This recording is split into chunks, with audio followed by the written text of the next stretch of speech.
He barged into the church, gun drawn, shouting commands at a grieving black woman in uniform. What he didn't know, what he never imagined, was that the woman he was threatening was a decorated U.S. Army general. By the end of the trial, the only one marching was him, straight to prison.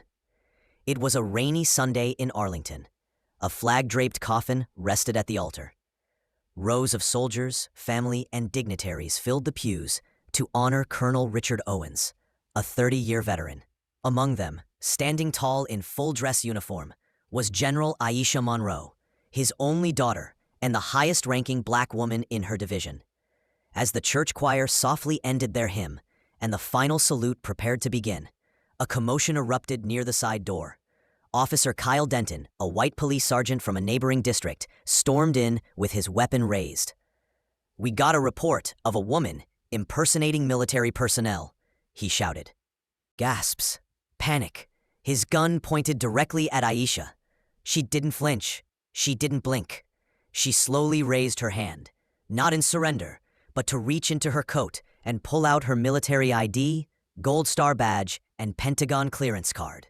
The room froze. Several fellow officers and military aides immediately moved between her and Denton.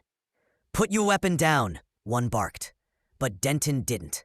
Not until General Monroe calmly stepped forward and said, "Sergeant Denton, I command forces that could level nations. And right now, you're the only threat in this room." The weapon dropped. Within hours, video footage hit the internet. The world saw the decorated general humiliated at her own father's funeral by a man who saw only race, not rank. The fallout was swift. The mayor, the governor, and the military itself condemned the action. Denton was arrested, and a federal investigation uncovered a long history of racial misconduct, falsified reports, and weapon misuse. At trial, Aisha testified, not to humiliate him, but to protect others. "My silence in that moment wasn't weakness, it was discipline. But this court can't stay silent anymore." The verdict? Guilty on all counts, including armed intimidation, abuse of power, and violating federal civil rights statutes. Life sentence. And Aisha?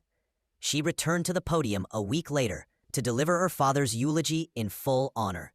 This time, without interruption. Because true strength isn't loud, it's steady. It's dignified, and when it rises, even guns can't silence it. Comment, rank can't be erased. If you believe true power doesn't shout, it stands tall in silence. Like, share, and subscribe.